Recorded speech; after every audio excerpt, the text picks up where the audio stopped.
நான் போட்டுக்கிறேன்.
ம், ம், ம்.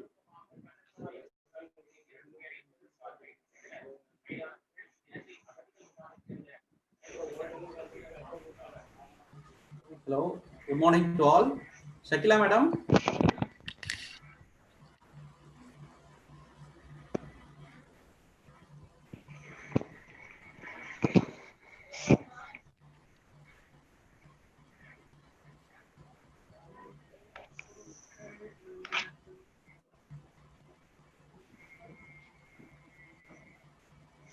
Hello, Shakila madam.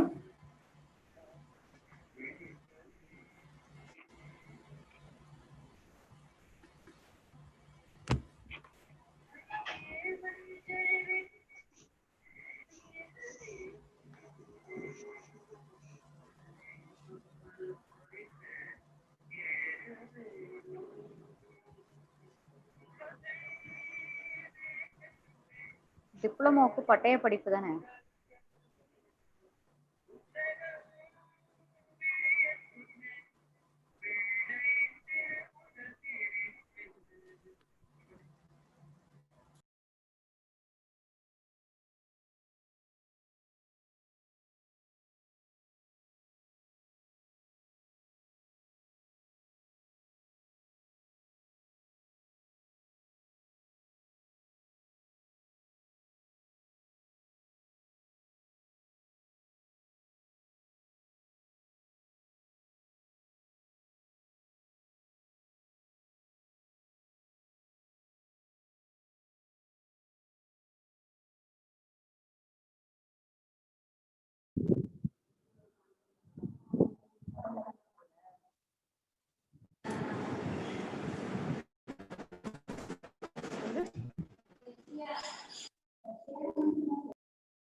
Yeah. Sharing, sir. Okay, sir. Good morning to all the participants. First of all, I thank the Director of College Education, our beloved principal of this esteemed institution, and all the faculties for their support towards success of this webinar. I welcome and thank our resource person, Dr. C. Prasanna Ranjith, faculty and chairperson, Department Research Committee of Information Technology, Shinas College of Technology, Sultanate of Oman. He had accepted our invitation, who, despite his busy schedule, had delivered is to deliver a talk on the topic writing without plagiarism, which is the need of today's scenario. Writing a research paper without plagiarism is a challenging task for all the researchers, and I hope this meet will be very informative. On behalf of Computer Science Department, I welcome all the participants for accepting our invitation. To say about our resource person, he is an eminent person who had contributed several development in the field of research. I hope his knowledge will definitely help you to some extent in pursuing your research. I request all the participants to attend the seminar for the entire session and make the better use of it. Now, I hand over the session to our resource person.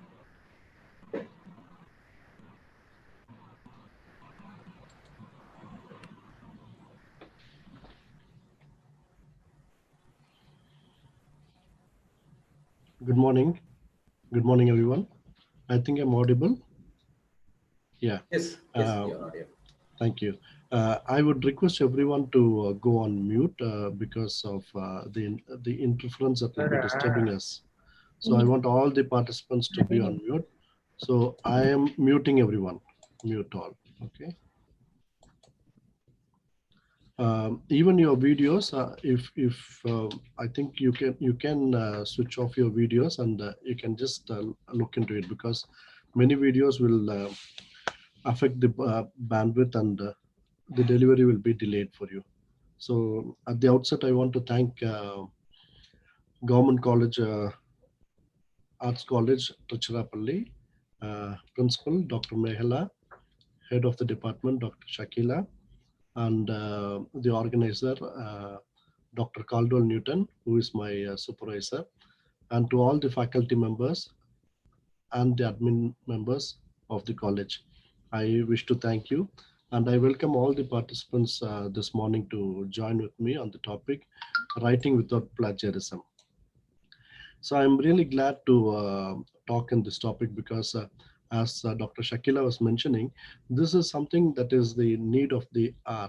The reason behind this, you all know, it's we are all in the pandemic, and we are changing the strategy, the paradigm of teaching methodology is going to take in a different dimension now. So most of the colleges, most of the schools, and everyone are going live and giving online classes for the students. And now as teachers, we have the great challenge is the challenge of plagiarism. You should have seen in WhatsApp and Facebook and all social media, there are a lot of memes like how students attend uh, the online classes, like they keep a picture like pretending that they are attending, or some students lie down on the bed and they attend. There are so many things now. There are yet a lot of challenges that are before us as we are traveling into this new era of teaching online. Now, one of the major problem that we'll be facing is writing without plagiarism. Dr. Shakila was mentioning that this is going to be for research writers, but this topic I have prepared for teachers. I see many of the teachers are here, many professors are here, my own colleagues and my ex-colleagues, my friends, so many of you are here. Almost this group is full of teachers. So I want to orient this talk for teaching, how we are going to look into the concept of plagiarism in the view of a teacher and a student. Now, for the past 10 years, this word plagiarism is getting familiar more and more. The reason behind this, we all know that we are more into social media. The more social media develops, the more internet and other resources are improving, and it is easily available in the hands, the more plagiarism is on. Like for example, 10 years before, this word was not that familiar to many people, but now in the recent years we are getting into this word, especially during this 6 7 months, we are more into this word plagiarism. As researchers, we'll be knowing more, but as students, I don't know how many students will be knowing this term a year back, but now it is the right time that they have to know about plagiarism. So whole of my presentation will be towards teaching and learning, how we can avoid plagiarism. Plagiarism cannot be avoided or overcome by one person, by one teacher or one student. It is a collaborative, it is a shared responsibility of everyone, that we all work together to overcome this plagiarism. So in this presentation, I'm going to share with you how we can motivate our students, how we can educate our students, what are the things that the students should know, what are the things that we need to help them, in what areas as teachers we need to set a role model in overcoming plagiarism. So with this introduction, I want to start my lecture. I'll not be talking more, like it will be like 30 to 35 minutes of my presentation, and the forum will be open for any question or discussion. I know everybody or teacher, everybody are well experienced in this area. So it is only a knowledge sharing that we are going to have today. So you're most welcome to share your ideas at the end of the presentation. Chat box will be open. You can ask or you can discuss, or you can throw some more lights on this area. So thank you, and I'm going to continue. Plagiarism is, what is plagiarism? Using the words and our ideas of another without crediting or acknowledging the original author. So this actually was the actual meaning of plagiarism, using somebody's words, not only words, even ideas with without crediting, without acknowledging someone else. Like for example, somebody has written a very good journal, we take some part of it and we claim as if it is ours. Not only words, even ideas. Somebody's ideas we are going to use as our idea. It is called plagiarism. Now, this definition of plagiarism took a lot of changes over years. In the past, it was very simple. Merriam-Webster dictionary says that it is the act of using another person's words or ideas without giving credit to that person. It was as simple, the definition some years before. But as technology grows, as days are growing and growing, the way plagiarism is taking is beyond, it's going in different dimension. Like for example, it is increasing not only words and ideas, it is crossing so many things. So the definition also changes. Some definition goes like this. The Council of WPA, they elaborated this one, saying plagiarism occurs when a writer deliberately, they introduced the word deliberately, that is intentional plagiarism. They know that it is wrong, but still they are doing it. Deliberately uses someone else's language, ideas, or other original material. So here, not only words, they are saying the language, the style of writing also. Everybody has a style of writing. If you take my research articles, you will see in all my papers you will have my own style. You will, after, if you are reading like 10 of my papers, in the 11th paper, even without seeing my the author name, you will know this is written by this one. Now this, as teachers, we must be familiar. Like for example, we have been familiar with many authors in the olden days.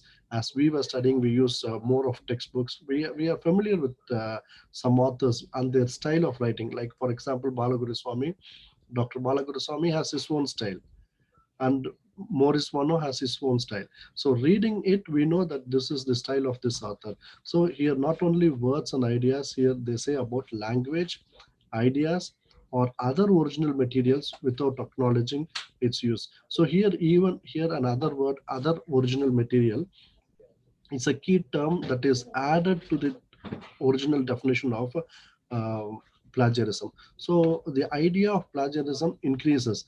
Uh, Students are very good in plagiarizing. They we even may not think of certain thing, but they are trying to do it. So as they are trying to do, even this one, the definition is changing. Indiana University has added something saying presenting someone's work, including the work of other students. Here they introduce students' work, like for example, homework, assignments, copying from the assignment of one student another student is also plagiarism. Any ideas or materials, here these are some terms that are added apart from the dictionary, taken from another source, must be fully acknowledged unless the information is common language. Here they introduce something about common language. Now there is always a doubt from the student side. Do I need to reference or give reference or cite everything that I'm going to take from internet? Of course they have to do it, except for that is which is common language. Common language or something that that those are common, like Mount Everest is the highest peak. They don't have to cite it because it is a common knowledge, the whole world knows. It's not plagiarism. Another definition from Harvard College, they say to draw an idea or language from someone else without adequately crediting that. It does not matter whether source is published author, another student, a website without clear authorship, a website that sells academic papers, or any other person. Now you see this Harvard College, out of their experience, what are the different ways plagiarism is happening. It is not only words and ideas as in Merriam Dictionary. They have defined it very clearly that taking from any other student, any other papers, whether it is published or even unpublished, website with clear authorship, a website that sells even academic papers. This has come to a big challenge now. There are websites who write research papers for people. You pay them and they are going to write. Even this is a type of plagiarism. As researchers, as academicians, as students, we need to be very careful that it is plagiarism. Even if I pay someone and ask them to write for me, it is plagiarism, or any other person cannot write for us. So these are the various dimensions of evolutions of the definition of plagiarism based on the trend that is increasing. So out of this, APA, American Psychological Association, they have defined it like this: plagiarism is the act of presenting the words, ideas, images of another as your own. It denies authors or creators content the credit they are due. Whether deliberate or unintentional, plagiarism violates ethical standards. Here they are very clear that whether you deliberately do it or unknowingly you do it. Some students they claim that I don't know this, that this is plagiarism. Whether you know or you don't know, it is going to be plagiarism. So what I'm trying to say is, as years goes on, students and researchers they are becoming well versed in how to avoid plagiarism. So based on that, the definition of the plagiarism also takes different terms, and I think there is not going to be an end of it. To share one of my experience, I was preparing a small video presentation, like for my family. I was having some pictures of my family, and I wanted to make a video presentation. So I made a video presentation. I wanted to add a background music. So I took very good background instrumental music from YouTube, converted to MP3, and then I added as a background. But when I published in YouTube, when I wanted to share it in YouTube, YouTube rejected it. I was so shocked why it rejected, because it was my own pictures, my own my family pictures, and what happened? They clearly mentioned that the music, that the background sound that you are using is plagiarized. That is, you cannot use without, it is copyrighted. You cannot use it without paying for it or getting due credit from the publisher. So even music that we add it, you take it from YouTube and you're going to have it as a background for something, you have to pay for it. Even that is plagiarism. So based on this, then I experienced that YouTube videos also, there are plenty of videos that are available for teaching. But you can watch videos, but you can share videos also, but you cannot download it and you cannot send it to your students or send it to a public to or broadcast it. So if at all you need to share YouTube, you have to share it from the YouTube channel only, and you cannot download and use it because it is copyrighted. So when I say copyright is the very old term that was used by the librarians for the books. But now there are different types of copyrights. You should be aware of common uh, CC copyrights. There are so many copyrights, types of copyrights that are available for publishing, for using, for even open source. Even open source, there are Creative Commons, license of Creative Commons that we need to follow. For teaching and learning, we have OER. I trust everyone must be aware of OER, Open Educational Resources. There are plenty of resources available, but because it says open, it does not mean that it is allowed for everything to be downloaded and published or distributed. There are different types of licensing in open in Creative Commons, which we need to be very careful when downloading and using it. So plagiarism has become the central academic integrity issue. Now, this is the one of the biggest issues in the educational institution these days. For the only just it has become an issue from the past 10 years. Most college agree that plagiarism in students' paper has increased over the past 10 years. The reason for this, they say, is the reason for this is the advancement of computers and internet technology. So as internet technology increased, everybody has a smartphone, everybody has PDAs or any other devices, and access to internet has become very less praised now. Everybody has access to sources now. A lot of plagiarism is increasing in our day-to-day life, not only in research writing, in everyday life, in teaching, in learning, everywhere it is increasing. So in general, they call plagiarism as two types. One is intentional plagiarism, the other is unintentional plagiarism. I was telling you what is intentional and unintentional plagiarism. Intentional is something deliberately, you know that it is wrong, but still we use it, is intentional.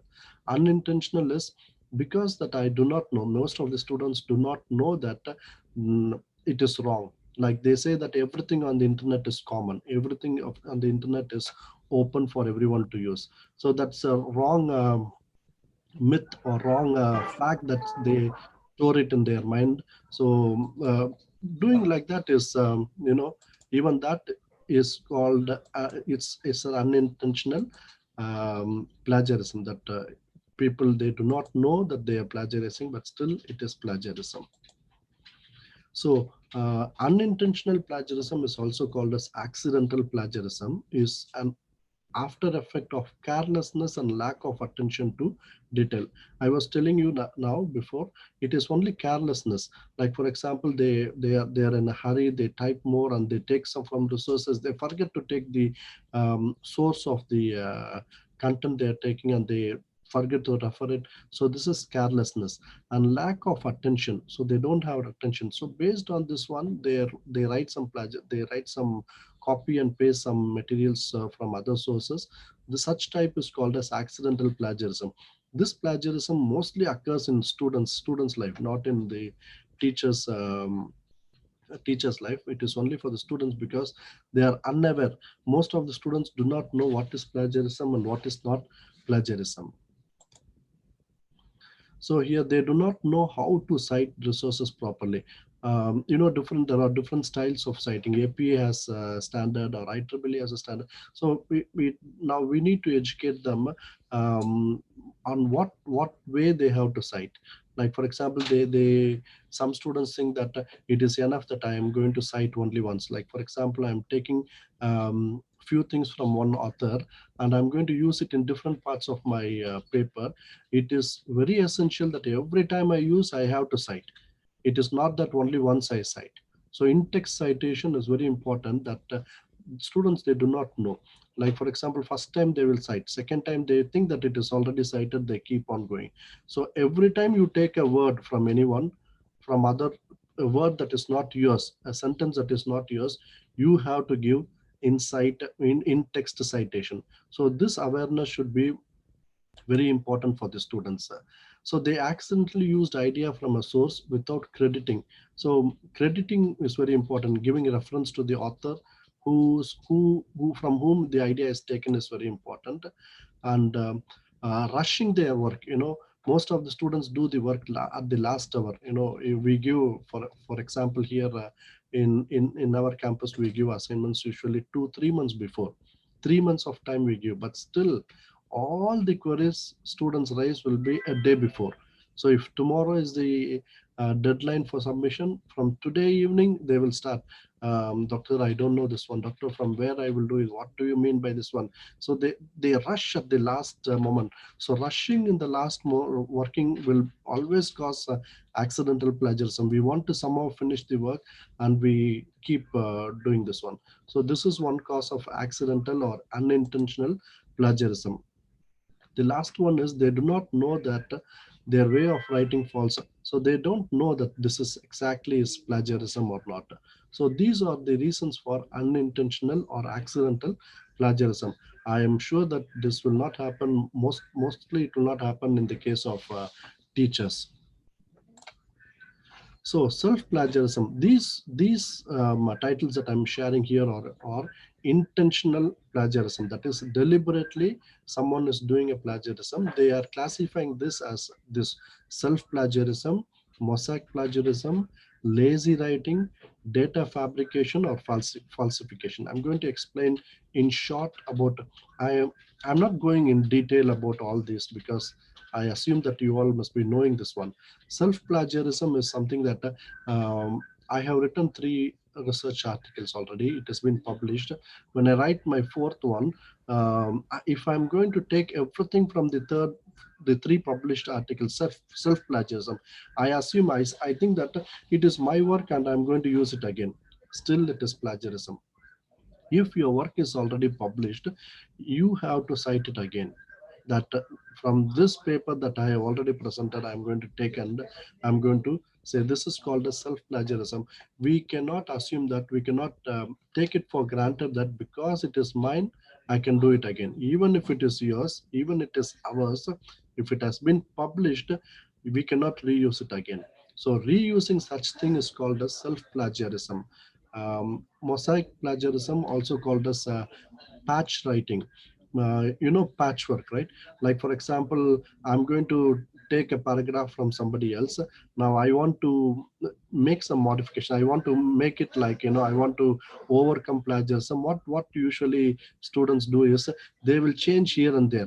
Like for example, every third word they will change, or every fourth word they'll keep changing, or very important, the words that are very complicated, they try to right click in the word and they will change the check for synonym, and they will use a different word.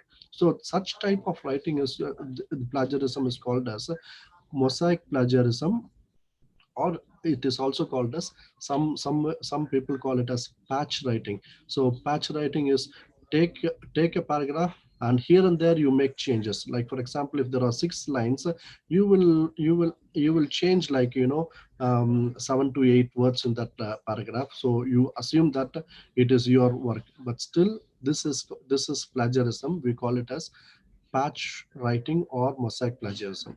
Now comes the next one, lazy writing. Most of us do this one. Lazy writing is something happens usually in writing review of literature. So when we do the review of literature, we see we are looking into so many research papers, and we are going to summarize it as a review for our writing. So what I'm going to do is, like for example, in my review of literature, if I'm going to have 5 paragraphs, if 4 paragraphs are from others and 1 paragraph is my writing, it is called lazy writing. So in a writing, you should always check, we should always see that our writing is more than what we take from others. But in turn, what usually we think is, if I'm going to, I can take from anybody, I can put it in a paragraph. If I reference, it is not plagiarism. This is a wrong concept. You cannot take exactly from somebody else, and even with referencing, it is plagiarism. You cannot directly take the words of somebody else. We cannot use it. And in lazy writing, most of my paper is filled with others' work, and less of my writing will be there. I think you understand this is lazy writing. So in other terms, I say, if there are 7 paragraphs, 5 paragraph is taken from other sources, and 2 paragraph if I write, then it is called as lazy writing. And the last and very important thing is very important thing is data fabrication and falsification. Now, most researchers, research scholars, and this is really a deliberate plagiarism, that people fabricate the data. So we change the data, we collect data, we put survey, and we collect the data, and we are trying to make the graph. We are going to analyze, but if the graph is not according to what I expected, what usually researchers do is they try to fabricate it. They try to change the data in a way that the research is more suitable for their study. So this is also is a big plagiarism. This may not be that what the effect of this will not be known in theoretical studies, but in case of medical studies, or something that is related to life oriented, it is going to finance, it is going to make a big difference. So this kind of plagiarism is also very important. So these are all the intentional plagiarism. So self plagiarism, patch writing, lazy writing, data fabrication, or falsification. Reasons for plagiarism, I'm not going to read all the reasons. You must be knowing. One is poor writing skills. People, when they don't have good writing skill, they always try to copy. So they have an idea, they have in mind what they want to express, but writing it in English or writing it in a statement is very difficult for them. So they always see somebody else writing is good, they want to take copy and paste in their work. Such condition causes one of the main reasons for plagiarism. Misunderstanding the key concepts. People do not know the concept of intellectual property. What is intellectual property? Is it ethical to take? Is it ethical to use somebody else's work? So this misunderstanding leads to plagiarism. And other pressures, we know, pressure from family and competition from scholars. My co-scholar has published 2 papers, I'm yet to publish one, so I need to somehow publish it. So I need to take from here and there, and I need to publish it. So that also causes reason for plagiarism. Personal ethics. um, as as a person, I need that integrity as a teacher, as a student, as a from the family that I come, I need to maintain that this is an integrity that I have to follow. So when this fails, there is a reason for plagiarism. And the last one, as I was explaining, is poor time management. We have ample time, but we do not use all the time. We always work in the last hour. These are the reasons, main reasons for plagiarism. Now, we were discussing about what is plagiarism. Now, what is not plagiarism? Now, using common language, as I was explaining to you before, using common language in our paper or in our writing is not plagiarism. Now, here comes the doubt. What is common and what is not common? Common is something that, it has been agreed by many people, like it is worldwide accepted. As I told, Mount Everest being the highest peak, we can have that as a common knowledge. Who is the first president of America? It's common knowledge. So certain things that the whole world knows, we don't have to cite it. They are considered as common language. So most mathematical, when we write mathematical terminologies or definitions, some words, these are not, like for example, even when I use database concepts, or anything related to hyperlinks or anything related to web concepts, there are certain things that are commonly used. Such thing I don't have to cite it. They are called as common knowledge. And the next one is expressing an idea in your own words and giving credit. You are expressing somebody's idea, but in your own words. You are writing it in your own style. Like for example, you say Dr. Caldwell in his paper has expressed or has written like this. You are going to write his work. You are going to explain his work in your own words. Then it is not plagiarism. You are giving credit. That is more important. You are giving credit because the idea is not yours. Words are yours. Idea is from somebody else. Using direct quote and giving credit. You see here, you can use direct quote. Like for example, I'm going to take three words. Those are very, very important. I cannot change the word. These are very prominent word that the author has used. If I'm going to use the same three word, I have to use it in double quotes. Double quotes is very important. If anything given in double quotes, it is not plagiarism. We mean that it is not my words, it is the words of somebody else, but you have to give credit. Yes. Whenever we use double quotes, it is very important that we are going to give the credit, meaning that we are going to provide in text citation. So here and there is a word. If I'm going to use from some author, I'm going to give double quotes and I'm going to put in bracket who has, from where it has been taken. So this is quoting, direct quoting, stating a fact and giving credit. You can state fact, you can state definitions from where you have taken, you have to give the credit. And the last one is paraphrasing or summarizing and giving credit. So you can do paraphrase or you can do summarize. I'm going to explain to you what is paraphrasing and summarizing in the next few slides. And you have to give credit. Here in this one, what is not plagiarism? You see that except the first one, common knowledge, all the other four, something that is repeating is giving credit, giving credit, giving credit, giving credit. You have to credit the author. If you are crediting the author, then it is not plagiarism. Whenever you use, how many times you use, you have to credit them. Like even the same author's word, you're going to use 5 times in your paper, 5 times you have to give in text reference. So if that is there, then it is not plagiarism. These are the tips to avoid plagiarism. Always properly cite the source of your words and ideas that are not our own ideas. So if you know, when you write a paper, when you write an assignment, or when you write a handout, or even your PowerPoint that you use for your classroom, if you know that it is not yours, we have to cite it. We have to put the reference from where we are taking. Always paraphrase. I'm going to tell you what is paraphrase.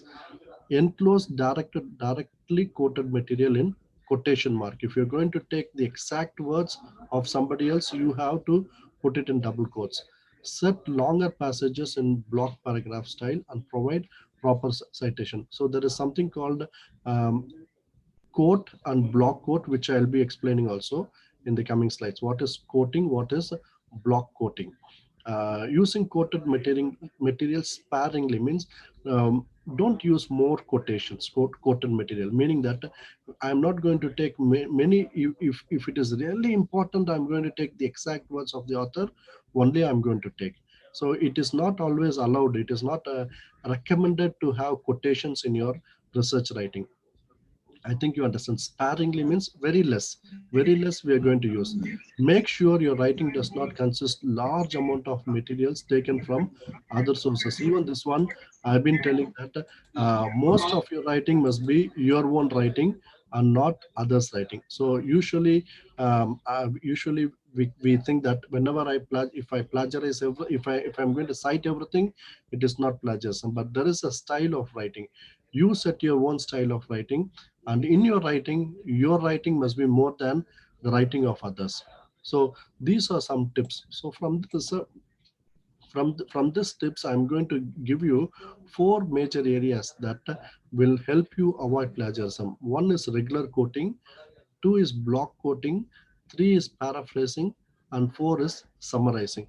If you are familiar with these 4 things, then you will be able to easily avoid plagiarism. So regular quoting, as I was explaining to you before, taking here and there some words that are very important that I don't want to change. They are very apt for me. I can use those words. It is only words. They are not sentences. So if you're going to use those words, I'm going to use it in double quotes. It's called as regular quotes. Here I have given a regular quote example. Mac person in 2007 coined the phrase goblet of motivation. So this goblet of motivation is not my word. It's not my terminology. This is termed exactly by person in 2007. So whenever I'm going to use some words like this, I'm going to give the quotation, double quotation. This double quotation means that it is not my words. And whenever you use quotations, double quotes, it is mandatory to give the page number. Page number is very mandatory whenever you use regular quotes. So make sure that when you use regular quotes, you give the page number near the words. Block quotes, like for example, if I think that 3 or 4 lines, more than 4 lines, I think that I cannot change, I want to use it exactly like the way the author has written, then such thing is called as block quotes.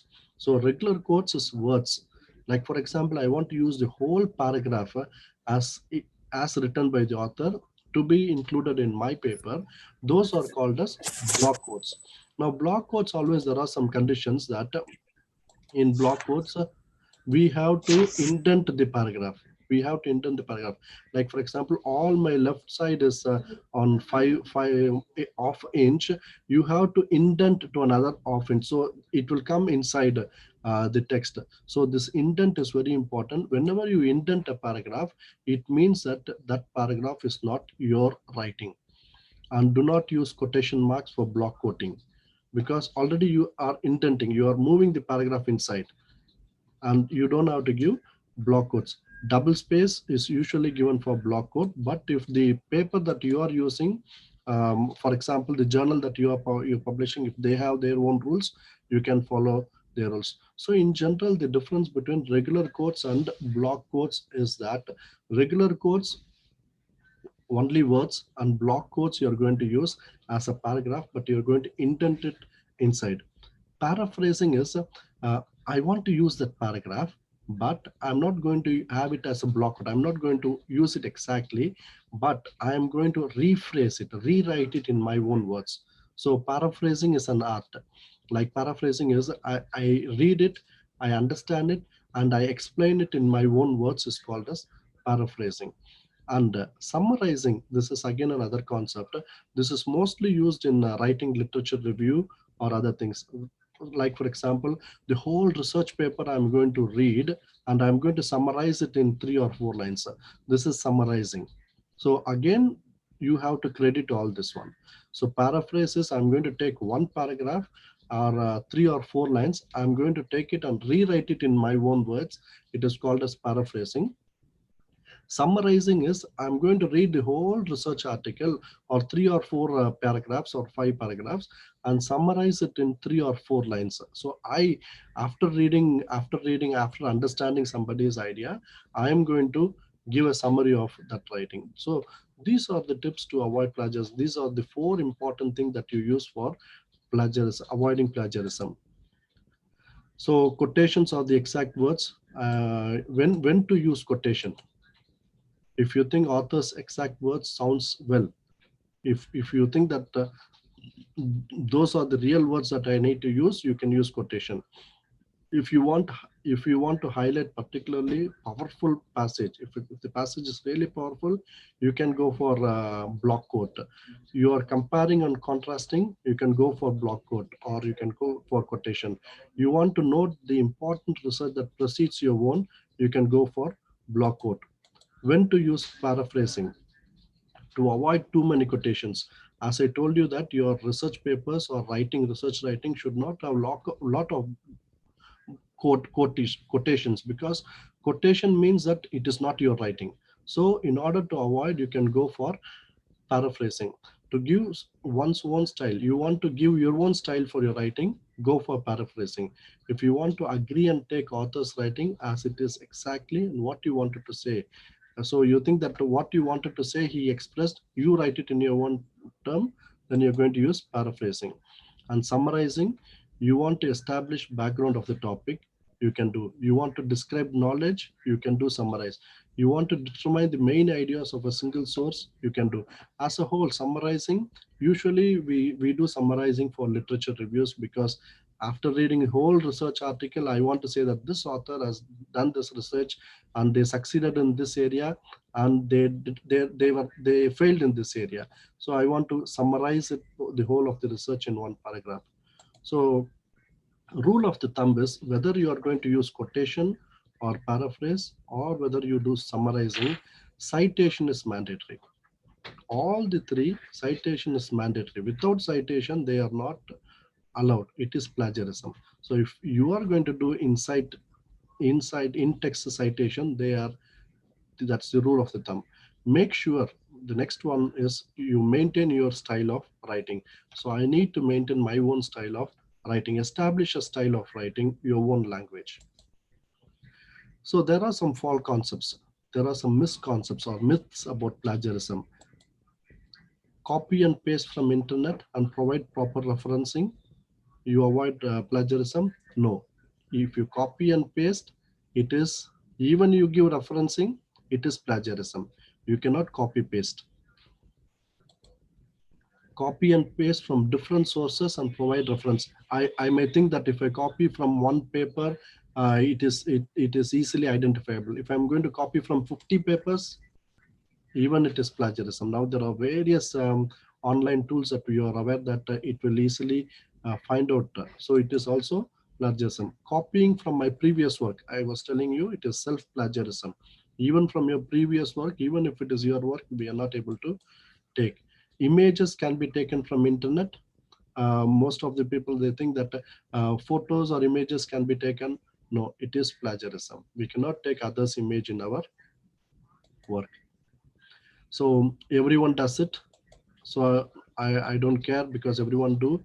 It's okay if I don't get caught.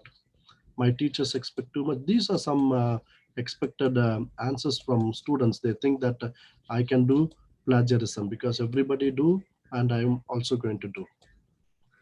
So plagiarism cannot be stopped unless otherwise it is a shared responsibility. So I want to pause a while. I want to open chat box, because now if you want to, if you have something to, yeah, you have some questions, you can post in the chat box, because I'm going to end in another 5 or 10 minutes. So chat box is open. You have any queries, you can post it. I'll be addressing those at the end. So shared responsibility is, it is not, as I told you in the beginning, it is not one person. If we want to stop plagiarism, administrator play a role, students play a role, faculty play an important role. So framing policy, provide support service, improved work condition means that, if there are 50 students in a class, a teacher, it's really difficult for a teacher to um, to read all the papers, to find out the originality, and even though Turnitin and other tools are there, reading the assignment, reading the research article is very important. So faculty should be a role model and teach students. We need to teach students about plagiarism, remind them consistently, change the nature of our questions. So we can change the questions. When we ask them questions, the question should be in a way that they cannot copy and paste from someone. They have to analyze, they have to think, they have to write their own. For students, they need to follow honesty, learn how to cite and ask the faculty when they have the doubt. So the goal is, we need to publicize, we need to train, follow, and support. So I'm going to share with you another 3 slides, some practices that we do. Like for example, as teacher, we need to practice something like in number 1, I'm preparing a delivery plan. Now, in the beginning of the course, when I start, I'm going to prepare a course delivery plan where I'm going to incorporate, I'm going to mention very clearly what is the rules for referencing and what are the rules for plagiarism. So in the course, this course has some rules that you need to follow. The students are well informed right from the beginning that these are something to be adhered throughout the course. So if they fail to do it, and what will be the consequences will also be included in that and given to the students right in the beginning. Now, as a teacher, when I prepare PowerPoint slide, like for example, this is number 2 shows the title screen, the first slide of my class PowerPoint that I used for number system, where I am going to say the reference textbook's name, who is the author, page number, from which page number to which page number this PowerPoint is prepared, and the link to go to that book. If it's an ebook, you can give the link for going to the book. So the students understand that as teacher, I say that this PowerPoint is not my own work, although this is made by me. The content is taken from a book called Computer Fundamentals, whose author is B. Ram. So we set a model to the students that in my slide, in my PowerPoint, in my handout, in my lecture note, I am giving reference, I am citing everything, which is not my work. And here in again teachers practice, we are going to give, whenever we put an assignment, we give the front page of the assignment should have the rule for plagiarism. So copying full part from others is directly is plagiarism.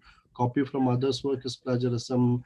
Paraphrasing without citation is all the every using one's own work. And one thing is, plagiarism includes but not limited to the following, because students do something beyond this one. We can identify only when we read the assignment and what they have done. So as teachers practice, we need to keep constantly telling the students that these are something that is not allowed in the classroom, that you need to avoid.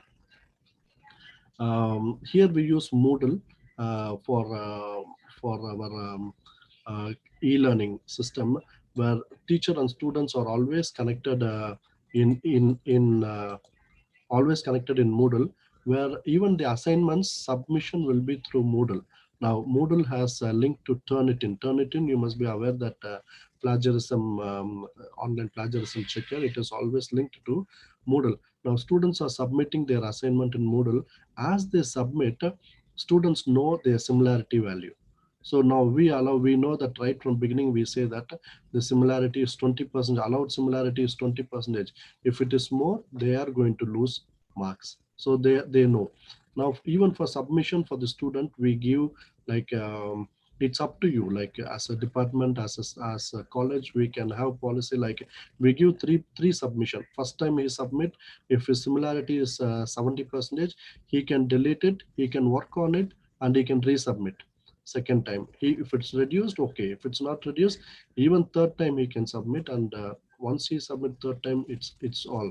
So whatever marks that we get similarity mark, we are going to evaluate based on it. And one thing that we need to understand here is this 0%. This is also not allowed. If it is 0%, it is clearly understood that this student has played something. He has played something to bring the plagiarism similarity to 0%. It is not possible for anyone to write a 0% similarity work. So for this student, we will be doing a thorough evaluation. We will check his original submission. We'll check what he has done and how he has played to bring this to 0%. So these are different ways, like avoiding plagiarism. Give even all the things that whatever you are taking, even your slide, your handout, everything, even the slide template, from which template you are taking. These templates are taken from this sites, because these templates were not mine. So we have to give references for the template also. So well, thank you. That's all from me. If there are any questions, we'll go.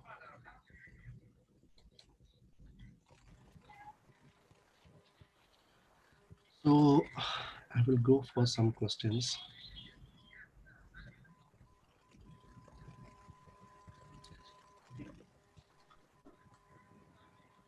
Yeah. From Elizabeth. Elizabeth has asked, my designation and my college name is also taken as plagiarism. When I am writing a paper, I have to write my institute name. But okay, I'm going to tell you this one. Just a minute.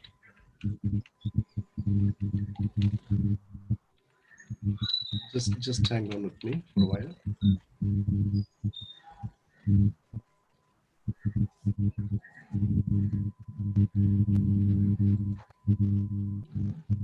To put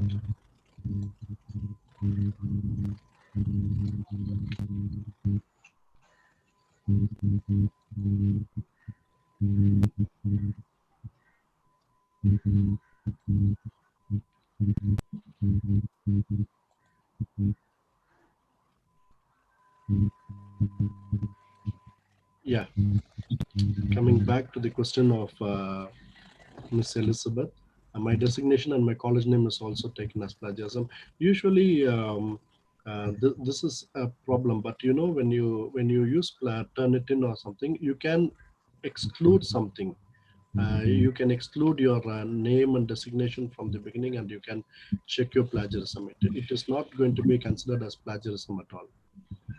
You can exclude even the references, bibliographic. Even I have experienced all the bibliography, the references that I made, it will throw in your reference. But in a plagiarism checker, there are options like what to exclude. You can exclude references, you can exclude names, you can exclude the title. Those things you have to make the settings before you do your plagiarism checking. Mr. Newbegin has asked, while checking plagiarism percentage often, the plagiarism percentage is increasing. Is it true? Yeah, this is a very good question, Mr. Newbegin, because once you check your plagiarism, like for example, if you use Turnitin, if you're going to first you submit your plagiarism checking, it will store it in your database. The next time when you do, it will check. Actually, Turnitin is meant for student assignment. But mostly in India and other places, we are using it for research also. This is the problem. When students assignment, Turnitin, how Turnitin works is, when students submit assignment, the next student is going to submit assignment. It will be checked with the previous student. If the 10th student is going to submit his assignment, the 10th assignment will be checked with all the 9th assignment. It does not mean that the first assignment is not going to be checked. First assignment, when the student submitted, it will not be checked with others because nobody submitted.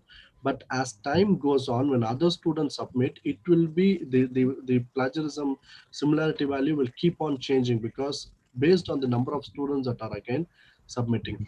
So for the question of Mr. Newbegin, it's correct. In Turnitin, it is like this. What you have to do is you have to write a mail to the Turnitin admin for them to remove the paper from their database. So this I have been doing this one. Some paper I ask them to remove it from their database. So if I am the author, if I submitted for plagiarism in Turnitin, I can send to the admin, request the admin to delete it, and they will delete it within a day. And later you check, this problem will not be there.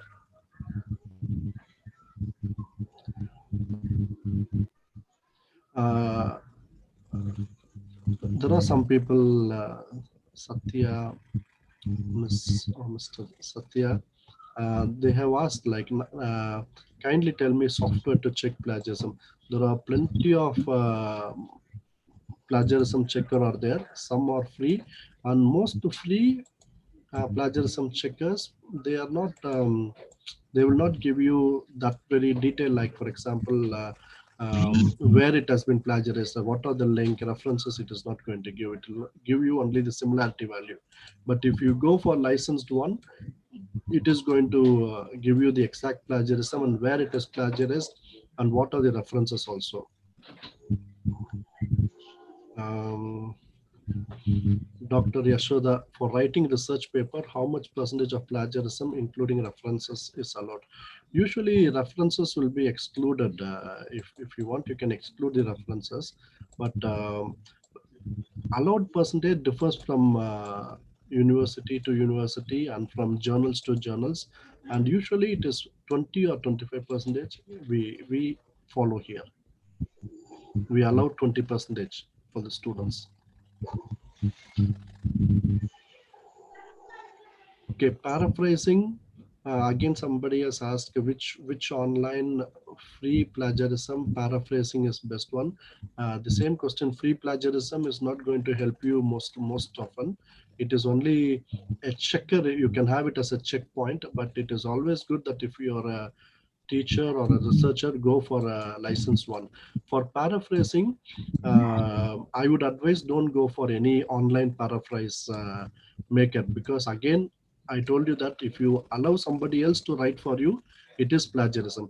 It is better that we try to learn to write. So it is very simple how to plagiarize. There are some steps that we need to follow to plagiarize, easy steps that we need to follow, like understand, read the paragraph 3 times, 4 times, 5 times until you understand. Close the paragraph and then write it in your word. That is called that is called paraphrasing. So no free, I would not recommend any free paraphrasing softwares. Dr. A. Sivagami has asked, is it necessary to quote the sources even for online presentation or e-content preparation? Please clarify. Any legal issues are connected to it.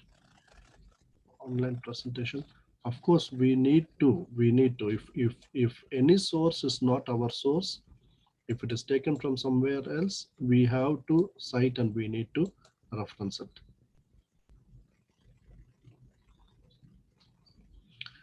How do you find, Mr. Dilip Anand has asked, how do you find plagiarism? As a writer, you know from where you're taking. You should be knowing that you're writing and something taken from somewhere else. If it is not your writing, it is plagiarism. And you check in any plagiarism detector, it is going to tell you. Here we are using Turnitin for plagiarism checker in our campus here.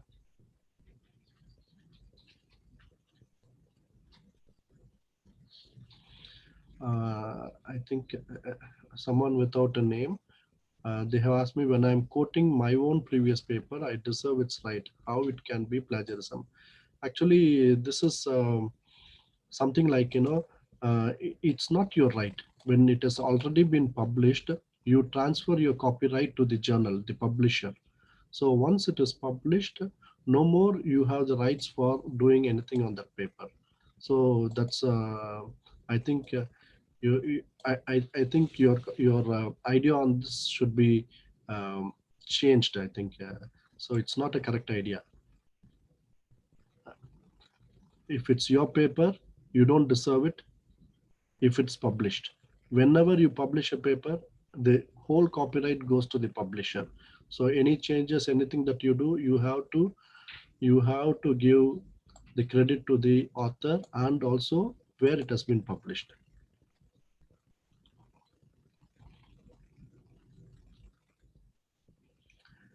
from Mr. Raja Sivanandam.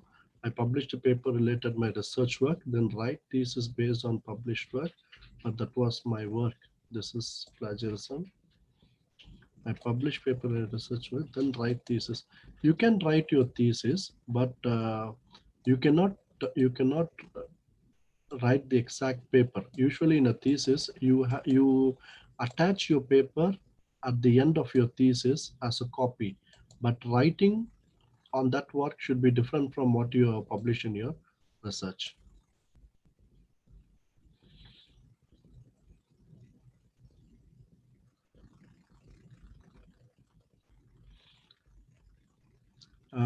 Ms. Elizabeth Felix, I've asked that even if I exclude the publisher checks, okay, you can write to the publisher when the publisher about your concern, and they will really understand this one and they will exclude those things. So I have already explored so many questions. So other questions, I'm going to give my mail ID. You have some more questions, you can send to my mail ID. Because of lack of time, I'm going to end here. So I want to thank the organizers, Principal Dr. Meghala, Head of the Department Dr. Shakila, Dr. Caldwell Newton, and all the staff, and especially all the participants who are being patient listening to me. So I'm sharing my mail ID with you. If you have any concerns, you want to further elaborate on this topic, we can always have a mail. Thank you. Thank you, Dr. Prasanna. Can you hear me, Dr. Prasanna? Yes, yes, yes, Doctor. Kindly, I request you to post the feedback link in the YouTube also. I have already posted it in the Zoom link. I have sent it to your WhatsApp. Yeah, Dr. Newton, it is already. I already posted it. You can check in YouTube. In YouTube. Feedback. Yeah. Okay. Thank you. So if there's nothing. Yeah, yes, nothing. We can conclude that. Yeah, thank you. Thank you so much for joining. Bye-bye. Ladies and gentlemen, good afternoon to all. On behalf of the Department of Computer Science, Government Arts College, Trichy, I am pleased to propose a vote of thanks.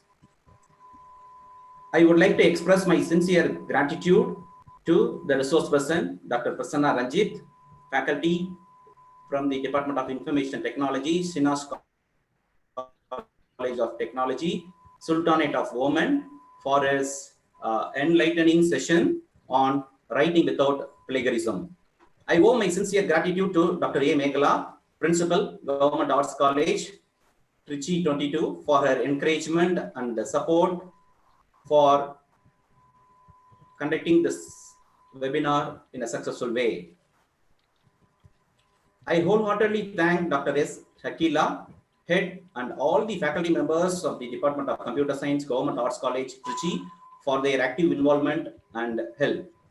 I am very much thankful to all the faculty members, research scholars, and students from various institutions in Tamil Nadu, India, and abroad. I once again thank you all. So here we end the session. Thank you so much. All the participants, you will be receiving your e-certificate within 2 weeks to your mail ID. Thank you so much.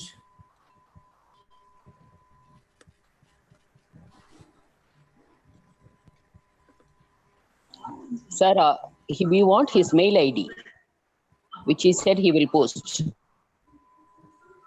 Yeah, it is already there in the comments chat box. I have put the mail ID. Is it? Okay. Thank you. Newton will wind up, right? Yes. Shakila, madam. Sir, thank you, sir. Sir, can you hear me, sir? Yes, ma'am. Thank you, ma'am. Thank you so much. Sir, thank you so much for your informative session, sir. I hope the participants will make the better use of it in drafting their thesis. Definitely, actually, this topic is the need of the today's scenario. I hope everyone, every research scholar, they find it difficult to write a paper without plagiarism, and we often come across several papers which are very rubbish of that sort. I hope your session will definitely motivate them to write a plagiarism-free paper, sir. Very kind of you, sir. Very thank you so much, sir. Thank you, ma'am. Thank you also. Thank you Thank you, sir. also. I Thank you thank, for all the advice. yes, sir. I thank Dr. Calder Newton for arranging such an informative session for today. Thank you. Thank you, madam. Thank you, madam. Thank you. Okay, madam. Here we will end the session, madam. Yes, sir. Yes, sir. Okay, madam. Thank you so much. Thank you, Dr. Prasanna. Bye. Yeah, thank you. Thank you, Dr. Newton. Thanks all of you. Bye. Take care.